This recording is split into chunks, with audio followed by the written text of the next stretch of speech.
The Norwegian Method. I'm KB Kristian Blumfeldt, Olympic and 3-time world champion. I'm Dr. David Lipman, a health and human performance specialist, and welcome to the Norwegian Method podcast. The Norwegian Method. Welcome back to the Norwegian Method podcast, and joining me from Bergen, Kristian, how are you? I'm good. I am struggling a bit with jet lag, as always, coming back to Bergen from the US. A little bit sore. Had my second run now this morning after the race. So it's Tuesday now. Yesterday I did like a 7K at 7:30 pace, and it was just nothing that was working. But today the body was working a little bit better. But yeah, quite pleased and stoked with the last three races. So yeah, it was a big race in Texas on Saturday, and when the talk is so much, like the build-up is so big before the race, it tastes even better to take the win. So I'm going to just double click on something there. You said 7:30 pace. You meant per kilometer for our American listeners, not Yes. not per mile, just in case anybody was confused there. Correct. So, that's probably 10-12 minutes per mile. Yeah. It's super slow for an easy run.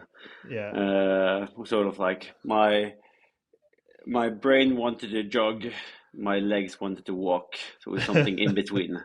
It's a shuffle. But you mentioned the build-up was big. Does that take an emotional toll on you when there's all the talk around you, or is it kind of that's the norm and it's just nice to take the win? I would say it's the norm now. Like, I've been going in as the favorite, or one of the favorites for all of the 4 races I've done this season, and also for most of the races I've done over the past couple of years. But it's more like it means more to win it. It's like when I had the battle in Geelong with Ella and Hayden. Like, it means more to take that win than other smaller races, or equally the same, like in terms of points, but like it always tastes better to beat greater athletes. And as most athletes were saying before the race, it's the most stacked field we have assembled outside of a world championship. And almost 80 guys on the start line, and tons of people who could have ended up on the podium. I think it was a lot of national records that was broken this weekend. So the level is definitely getting higher and higher, and you can't be a few percentage off if you want to even make it top 10. If you were to allot a percentage, and this isn't fair, but if you were to allot a percentage as to what caused the fast times, how much of it do you think was weather, and how much of it do you think was competition?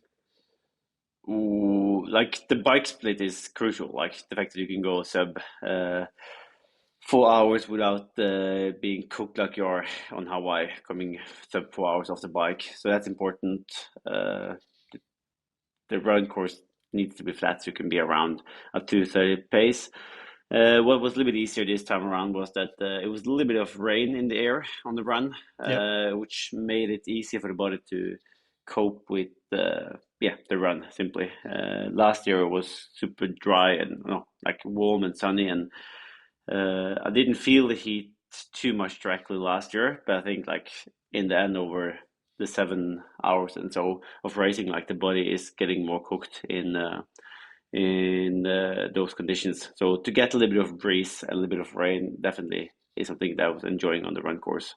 Yeah, I think so. I think it played a role for sure. Just given, I mean, you performed better this year and in probably worse shape in terms of like your preparation, right? You'd come off a bunch of racing. So it says to me that yes, competition helps, right? It helped you to have Maurten there, especially on the run. But I also think the weather plays a role. I just can't not. Yeah, but also what I felt there was the swim. I felt equally as good as I did last year in the water in this race, but I felt the best in the water this season. So we got I think I had like almost a 2-minute gap down to Gustav, and a minute gap plus to Rudy. And for last year, I'm normally come out of the water in the feet of Rudy von Berg. So I felt I was having a really good swim in in Texas. I didn't use too much of effort, and even the last K and a half, I could use like a 2-bit kick, so I didn't have to overuse my legs in the water. But then on the bike, even though I think I rode a few minutes slower than last year, I was quite cooked and sort of on the limit the whole time. Of course, like the 20 meters rules is maybe doing it a little bit harder compared to last year, but yeah, I felt I was equally as cooked as last year, but I think I rode a bit slower. So I had to run like the 3 or 4 minutes quicker than what I did last year on the run course. So it was a different race than last year for sure. Yeah. And what do you put down the good swim to? Like, what do you think played into that? I mean, the big group helps, of course, right? That fills in some gaps. Of course, the shape of the swim course helps to not break up too much, but it is still non-wetsuit, and you swam really well. Yeah, I think typically I think I swim better in lakes not without salt and with a swim skin. So I just think like even though I often end up in the second pack, I do look at myself as a I'm coming from a swimming background, so it's sort of a bit like contrast there. But yeah, I often have swam better with swim skins over the last few or last 2 years. So Yeah. maybe that and the fact that the water is warmer, but it feels cooler because of Mm, there's not the wetsuit. that's a really good point that I hadn't thought about. Now, you came out in a huge group. It was just an enormous group coming into T1. Is that hard in T1, just logistically with people around you, or is it not too much of a deal? That's not too much of a deal. Like I'm used to having from the short course days, it's like Yeah. 80 guys basically within 45 seconds. So to be, I felt we were a bigger group. I think we were like 20, 15 to 20 guys. And in contrast to my last 3 races, I decided to put on the calf sleeves for this one, even though this was the race that made the least sense to put on the calf sleeves because it was a non-wetsuit swim. But I did it last year and it worked out well. But I think that was where I just lost that front pack that I swam with out of T1. So suddenly I was like a minute 10 seconds behind the front group there, and yeah, I think that was maybe a mistake. I'm not really sure. Maybe I need to figure out a way to tape on some sort of aero bubbles instead of using the calf sleeves for a non-wetsuit swim. I was going to ask about that. So, how do you? So, well, you already mentioned you think it might have been a mistake to spend that time there. So, what with the calf sleeves? I saw them being delivered to you. They fit, mate, or not quite? Ah, they fit. They're easy to put on. I maybe use like another 20 seconds to put them on and put on the socks. So the few seconds I'm losing in T1, I'm almost gaining the same amount of time back again in T2 because it's a little bit harder to put on the socks in T2 because then the legs are even more smoked. So the time lost like overall in the race is not that much, but maybe the effort of or the few seconds that I lost there made the first 100K harder instead of just being in that group straight away. Does that calculus change with the 20 meter draft? Because obviously making the front pack is more important when there's less when your draft zone is smaller. Yeah, so maybe I should have theoretically yes, but also when there was so many guys who didn't put on the cuff sleeves, then maybe it makes more sense to just be in that group straight away. And I was also just drinking like a bottle as I was running from the tent over to the bike. So I was like pouring down 80 grams of carbs and maybe 4 deciliters of liquid as I was running, just to get like the nutrition in straight after the swim. Yeah, okay. As well, on the giant helmet, there was like a triangle sort of in the backs or on the back side of it that came loose. So I tried to sort of put it back on again, and I was fiddling a little bit with that one, but I couldn't really do it while running and having a bottle in my mouth. So I ended up just having to leave it next to the bike. Got it. Okay. And what about the bike groups, mate? Were you happy with being in the group you're in? Because you had a good group of people around you, or would you have preferred to be in that front group? I think it didn't make too much of a difference in the end. Maybe it would have been a little bit easier to have been in that front pack because when you're in the lead, even though the front pack is not going quicker, there is probably more like media motorbikes around that pack, which makes it easy to be in that pack compared to being in a pack 1 minute down. But yeah, I think they like to catch a minute over 100K is not a massive difference in power. It's more like if you're a smaller group, it's almost a bit easier to be efficient around the rolling hills compared to a bigger group, because the dynamics with the 20-meter rules, it's quite tricky with in the rolling hills. Yeah.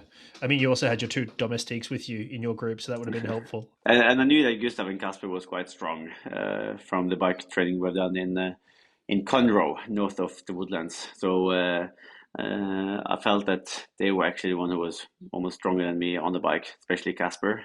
Gustav was he was probably stronger than me on the bike on race day. So I felt that I was in a good group. Yeah, and you had Nick Thompson in there who bikes pretty well, and a few others in there that were, I think, probably a good group. I don't know how it was working as a group, if it was, and if you were rolling turns, or if it was just, hey, we're here and we'll do our thing. But yeah, we didn't see a lot of that. Yeah, it was mostly, I would say, Gustav, Casper, and Nick Thompson who was pushing solid power in the front, and I was more, when I was in the front, I was trying to do my fair share of it, but it was maybe 10 to 15 watts lower than what it would have been to keep the same pace. Okay, well, I'm No, I, not tactically wise, but more like I was I was struggling after like 80 and 90K already on the bike, like with the muscles. So I was just, yeah, I felt the intensity was quite high on the bike. And like looking back again, like I was looking at the almost the 4 hours on the bike, I was averaging like 3 beats per minute higher than what I was having on the run. So the intensity on the run, the first 20, 15 to 20K is almost like an easier pace, an easier rhythm than what I'm having on the bike. Even though that typically the bike, I think, is the place to get more into like a lower intensity. and do you think that's a 20-meter rule related, or what do you think's going on there? It was a little bit the same last year with the 12-meter rule. So I'm not sure. Maybe I'm just very efficient on the run and having like a quite smooth rhythm at that around 330 pace, where the heartbeat is more efficient. Okay. And even though I can be uh, cooked and sort of feeling that the cramps are on the way to come, and like the last 45K, I felt like I had to be standing up a little bit more and stretching out the quads more. I don't feel anything of that as I start running. Then it's almost like having a fresh set of legs. So that's yeah, it's strange. It's maybe tricky to be in the air position for nearly 4 hours with very few sort of breaks. To always be having a tight chain. Yeah, okay. And that's idiosyncratically to do with the course in Texas because there's few corners and that sort of stuff. Like there's a bit of technical stuff, then you're basically out and back. So Probably. yeah. And do you think the higher power was because you're pushing on a flat tire, or what was the story there? So I noticed it with like maybe 40K to go that when I was looking down on my frame, I had like a lot of sealant on my frame, which is indicating that I've hit something. And yeah, it was at some point it was like leaking more and more. But when I was like jumping on the rear tire, like I still had plenty of air in it. But I just thought that it would make more sense instead of having the guy on the motorbike with the bike mechanic who was following our group. He was like maybe 30 or 40 seconds in front of me. Like maybe if we were like 20 guys in that group, he was around the 10th guy instead of being in the back end of our group. So I just wanted him to be next to me in case I run out of air for the last 25K. So that was more what I was trying to communicate to the first the referee and also the guy on the motorbike who was filming out there on the course. But it's quite tricky to speak at 45, 48K per hour with air helmets. I'm having air helmet. They were having like the motorbike helmets. And also having the age groupers in between, so we're not really too close to each other. So it's difficult to communicate. So I was sounding a bit angry out there, but I just tried to be direct. I thought initially, I just thought you wanted more cameras on you, and then I realized you're asking about a bike wheel. So yeah, I'm glad And that it was a minor puncture, not a Cat Matthews puncture. yeah, yeah, yeah. So I was thinking like it will be a shame to have ridden 160K and then not asked for a bike mechanic to be next to me and then suddenly be out of the race, because that also means that basically the Pro Series is almost out of the yeah, is out Yeah, of the I'm out of the picture. game there. Yeah, well, we're going to talk about that later because I'm not sure that that's a bad thing. Maybe it would have been a good thing. It's hard to know, but we'll talk about that soon. But I wanted to ask you: you've raced a handful of races now, and obviously, the big thing for you, Kona looms. What's your take on the bike pack dynamics after having watched a bunch of triathlon and competed in a bunch recently with respect to the 20-meter rule? What do you think is it doing? Do you think people are like biking more within themselves? Do you think they're going harder on the bike? What do you think? Does it advantage the Uber bikers? I think it's especially the density of the field, like with the Pro Series.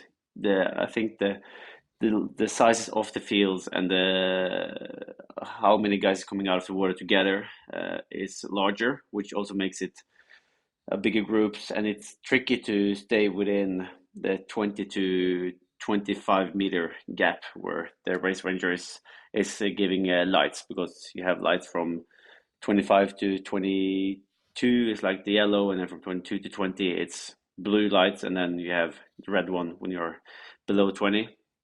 And I think people are more like just trying to stay at the right position there, so it's almost easier to be in a smaller group in one way with 20-meter rule, and especially with the rolling hills. Like it's hard to see different between 27 and 21 and 19 suddenly. So suddenly you're too close, and then to pass other guys is sort of okay because we have like 45 seconds to do it, and I feel often it only takes like 30 seconds to do it. But then again, when everyone is trying to do the right thing and pass when they get into the red, it's quite hard if the guy you're about to overtake is suddenly going out to overtake the guy in front of you again or him again. So those moments can be quite hard.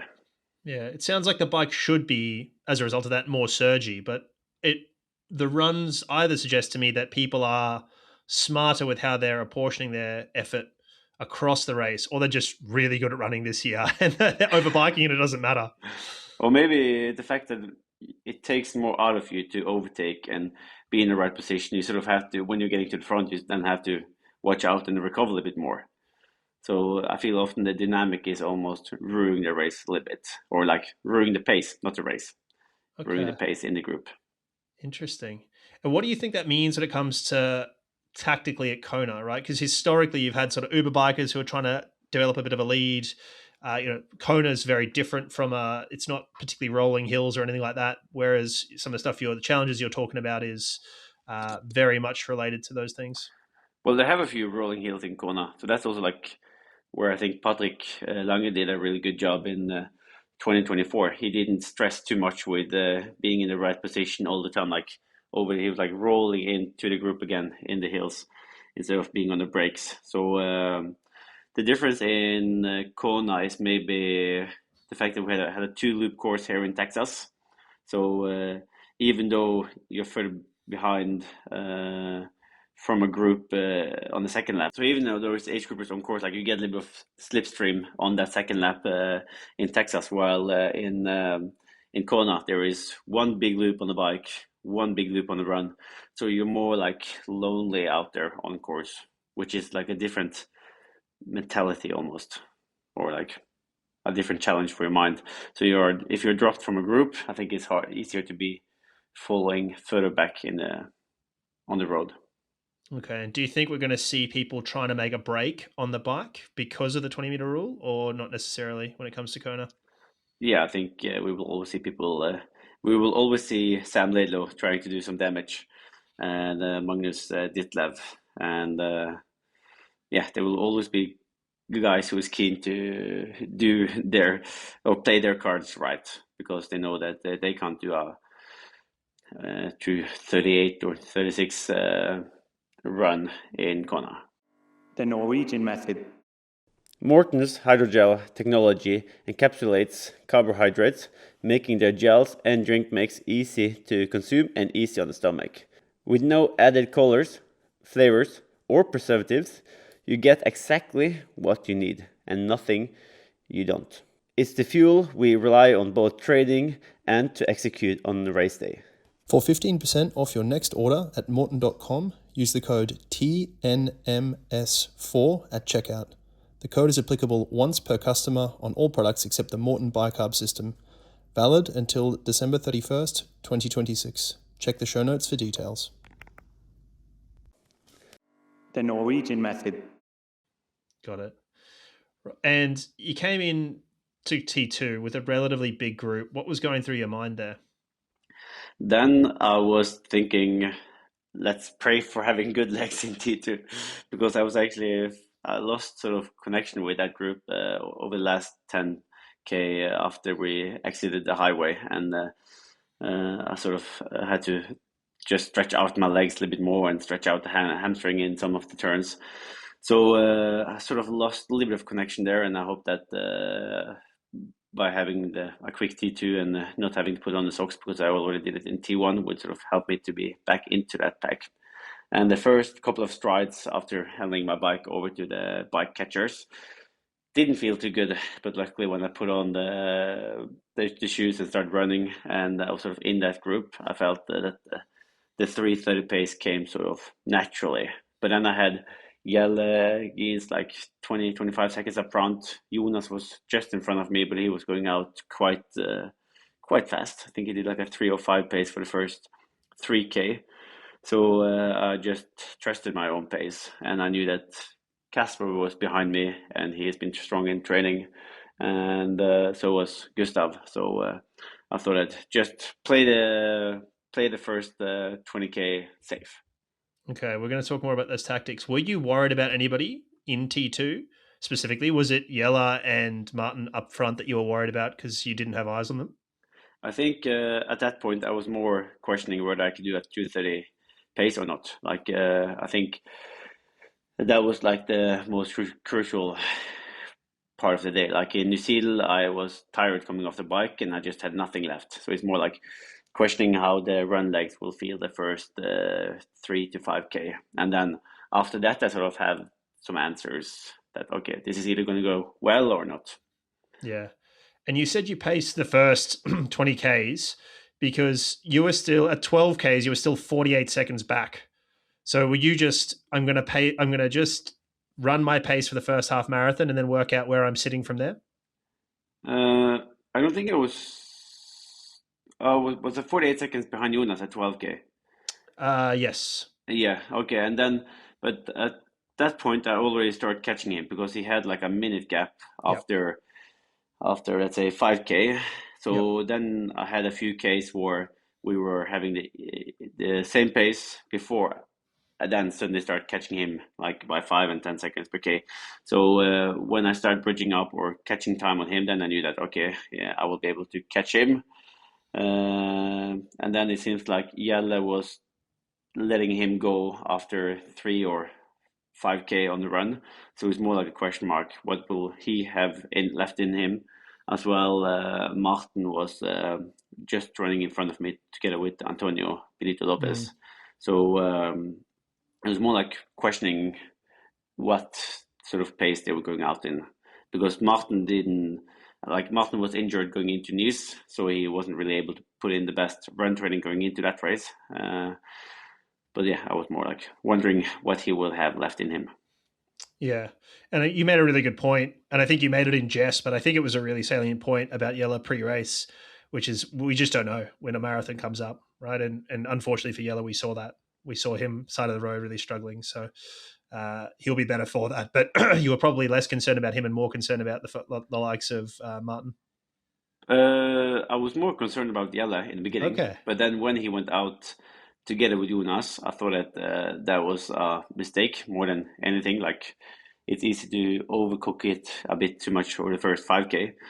I thought that Jelle would be running quicker than Maurten. But then on the second lap, when Maurten was sort of every time he was, so first he was dropping Antonio on the run, and he was sort of surging away. And then he was catching Jelle, and he was sort of surging away, and the same with Jonas. So he was, it looked like he was running at a higher intensity. And I was trying to bridge up to him for that the whole second lap without like really putting in a surge. I was more like trying to be using the distance to catch up. But then in the same time, as I think I was in second place, he was in first, around 5 seconds gap. Then I was going for my special need bottle after around 16k on the run.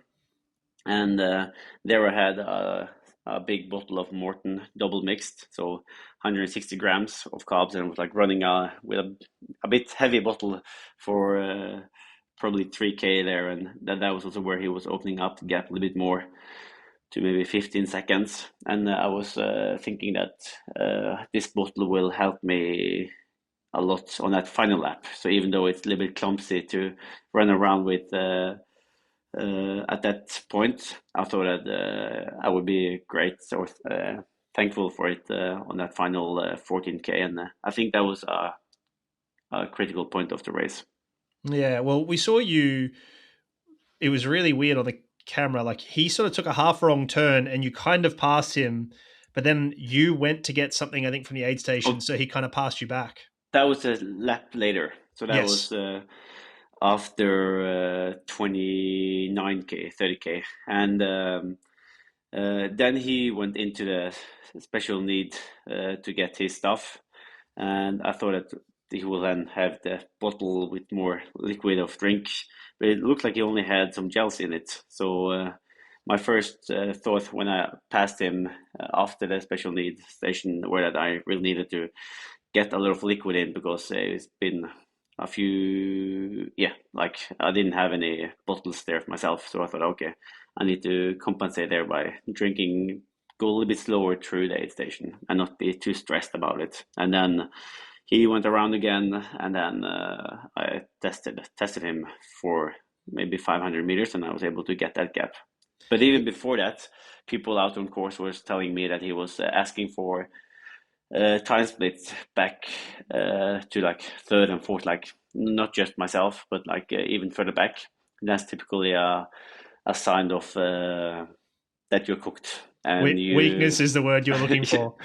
Yeah, like we've all been there. We're looking back instead of looking forward on the run course, and then I thought, okay, we are making it over to the 30k plus mark, and now is where the run is really starting.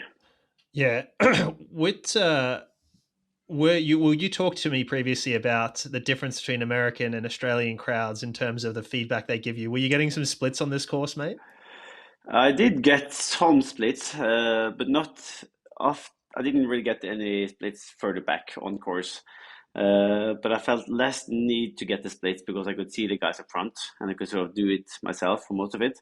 But after I overtook Maurten, then it would have been nice to have more time split on Casper behind and Maurten as well. So for the final 8k, I start asking people around, like, what's the gap further back? But then because we had like one, like I could see like a minute gap in that park around where we're doing like a small loop. Then I could on the first lap, I could see where Jonas were, and he was like a minute in front. And then for the second lap, I could see that, okay, Casper were a minute and 20 behind. So I saw that both on first lap and second lap that Casper was like a minute and 20 behind me. So then I thought I was a bit afraid that he would be able to bridge up if I didn't keep the same pace for the final 14k. So you knew he was coming through the field, because I think many people were a little bit surprised by that. And we probably shouldn't be, because that's how he runs. He always paces it really smartly and comes through the field really well. Yeah, I knew that he was running the same pace as I did for the second lap, because he didn't lose more time to me. So then I would just expect that he would be climbing through the ranks as well. Yeah, and so you passed Maurten, sped up, and then ran scared all the way to the finish line, basically the last 10Ks. Sort of scared. Like I felt within myself, but then still, like as people out on the course didn't give me time splits to Maurten or Casper, I wasn't really sure, but I had like the feeling that since I was running the same pace, I was looking down on my watch and it was like around the 3:30 pace, the same as I did on the first and the second lap. Then I was assuming that at least Maurten would run slower for the final 14K, and there was more a question mark about Casper. So I did think that Casper would actually overtake Maurten in the end, but I think they both sort of had to drop off the pace with like a minute or 90 seconds for the final lap.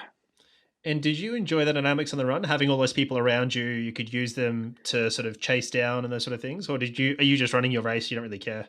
No, I was enjoying it. Like, of course, like it was a little bit annoying to not just catch Maurten straight away, but I thought that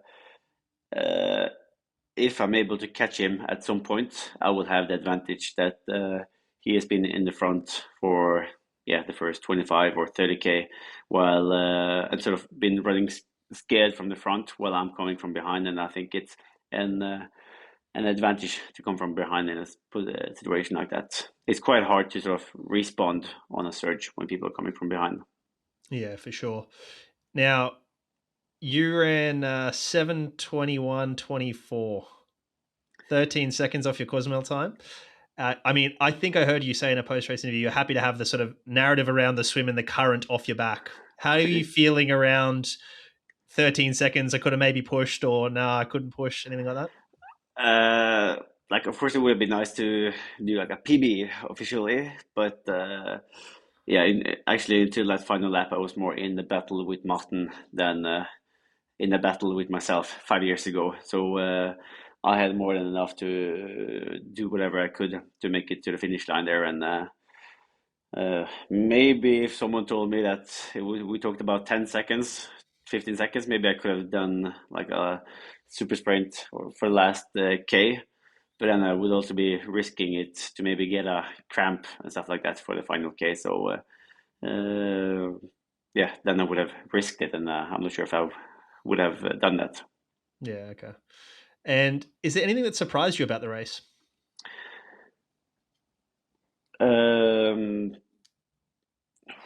It's maybe how many guys were coming off the bike together and sort of feeling that the bike didn't take too much out of the legs.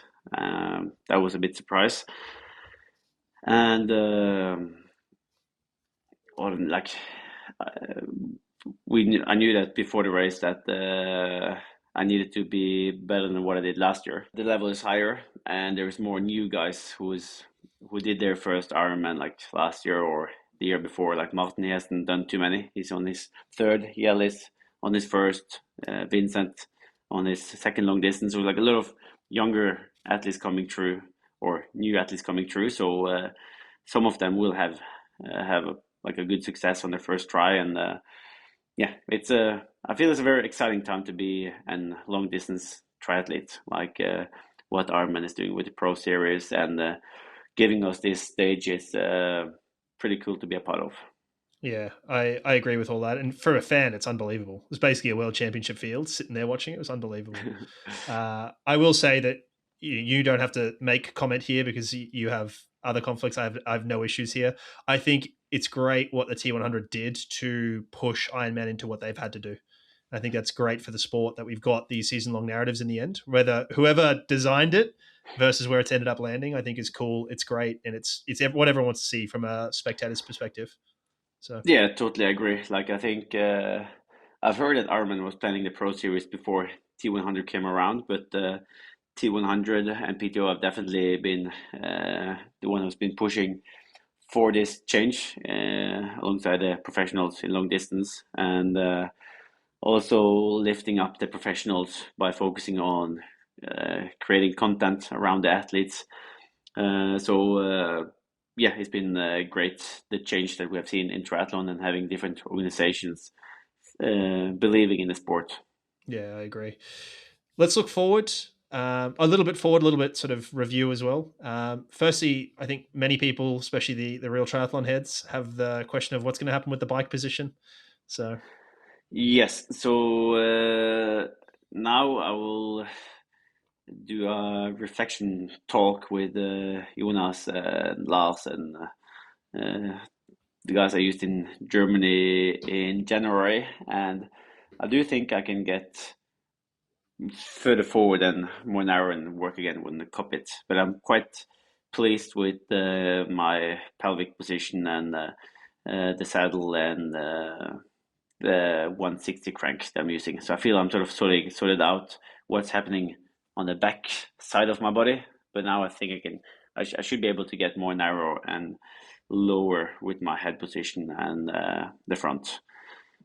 Okay. And you did 4 races in 6 weeks. What did you learn? What did you learn?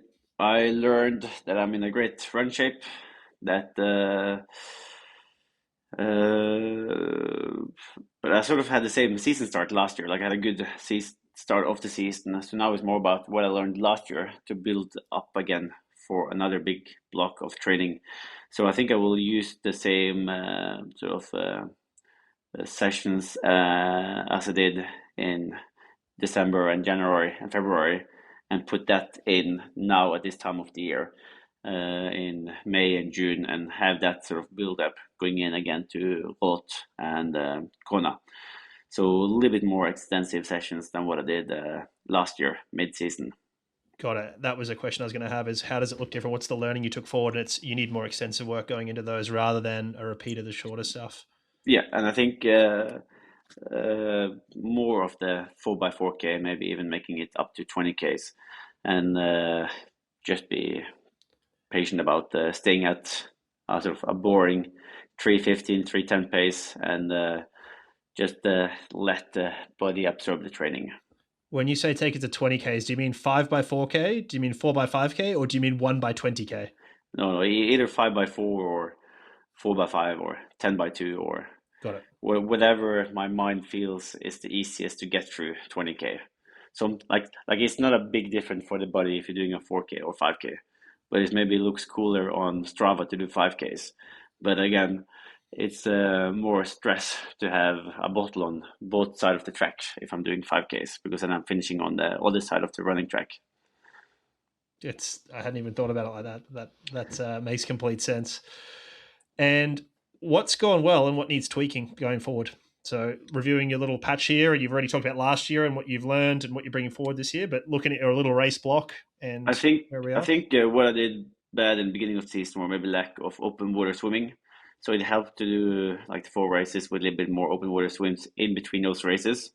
So I think that was something I was doing very poorly in New Zealand. So I will try to put in more open water swims in the summer, because I think it's almost then the swim training feels more like a running training in one way, with the rhythm and the structure around it. So that's something I will do. And yeah, like I said, on the bike, a little bit further lower, and then trust the run training, not do too much of higher intensity like I did last year, but just trust the run training and be very focused towards the Ironman distance. And how much in spikes and out of spikes? I haven't used the spikes on the travel, so I didn't bring it to Spain or to the last 3 months. So I will probably use like 2 weeks to get used to it again. But then from there, I can do all sessions in spikes. Like I don't feel it's a bigger impact. Like I don't think the injury risk is too much bigger with spikes. Well, certainly not if you're tolerating it well. So, and it doesn't look like you've had any problems. And so what does the off season look like for you now? You got 2 easy weeks where you're running 7-minute 30 kilometers. Yes, and today I was maybe close to 5 minutes 30. And last winter I bought like some mountain skis, like mountaineering. So, and I didn't find time to use it. So maybe there will be some snow in the mountains next week, so I can do like a trip somewhere. But we still have Bergen City Marathon this week on Saturday, so I will not be running, but I will sort of be around there because it's my club who is organizing it. So I'll be around for that event and doing some photo shoots or taking some pictures for Red Bull, as well as doing some social runs. So it's still some commitments to do over the next 2 weeks. Got it. And then from there, just back into things, building back up towards Roth. Yes, building towards Roth, planning the altitude camp. I think we might go to St. Moritz this year instead of Font-Romeu. And so that's something the squad need to discuss and book. And then, yeah, onwards towards Challenge Roth. Well, let's talk about this. So we talked a little bit, we teased earlier about Pro Series, and you said, oh, it would have been good if it had gone well or poorly. So where are we at with this, mate? Are you doing another Ironman? What's the story? You're not sure yet? I'm not sure yet. I did think it would be easier to just do Lake Placid and then skip Nice and get another 900 points or so by taking out the New Zealand race. Because it's only 500 extra points of racing in Nice. But again, it's a world title in Nice. So yeah, I haven't decided yet. And I guess it depends a little bit on how the guys are racing in Frankfurt as well. If I feel if the guys who's up there on the ranking is racing poorly in Frankfurt, then it maybe makes more sense to do Lake Placid. But in the same time, I would rather win Hawaii. Interesting. So if they race poorly there, you'll do Lake Placid. Because I thought if they race poorly there, you'd back yourself and go, I'm going to Nice and then I'm going to go to Kona and beat them in both those places. So then we've all had a bad day somewhere. Yeah. Then I don't need to do Lake Placid. Yes. Okay. I thought you said you were going to do Lake Placid if they did badly there. No. If they did badly, then I will skip Lake Placid, I guess. But I haven't decided yet. And another question I had for you, I've asked you this in the last couple of podcasts where you haven't necessarily been in the front group coming off the bike and you maybe biked a little bit more conservatively, or you just haven't been towards the front, and then you've run through the fields. And we talked about maybe that's going to become a strategy, maybe it isn't. How are you feeling about it now? It's not a strategy. Like it would have been easier to be another 30, 40 seconds coming off the bike. But again, I've been ending up standing on the sideline with cramps before, like in Milwaukee and in Edmonton. So I guess I've learned that it's better to lose another 30 to 60 seconds on that final 10K than getting those cramps. So that was like something I was dealing with on the final 10K. You also cramped last year, mate. I remember that vividly because I let out a very loud swear word in the middle of the tent that everyone turned and looked at me for because you cramped during... Well, that was Frankfurt, but that wasn't a cramp. That was just... Didn't you cramp in Kona? In Nice? Oh, yeah, I did. That's true. But that was like on the end of the run. Yes. And it was just cooked. And that was a different thing. Yes, okay. Yeah. The whole tent turned around and looked at me and I said, he's cramped. Pointing at the screen. I must have been the only person watching at the time. So yes, it was not a great moment for me, but it was quite, I was involved. I was emotionally invested in the race. So yeah. Anything else you wanted to touch on before we leave? No, I think it's good. It's good. Well, you enjoy your break. Enjoy some training. I'm sure we'll all be following along on Strava or wherever else. And other than that, enjoy. And thanks again for joining us. Thank you so much. Thank you for listening. Yeah, of course. Thanks to everybody who listens. Please do subscribe if you haven't yet. And thanks to the subscribers who have. And similarly, rating the podcast. If you haven't yet done that, that'd be super helpful to us. And of course, sharing it with somebody. Thanks, KB. We'll talk to you next time. See ya.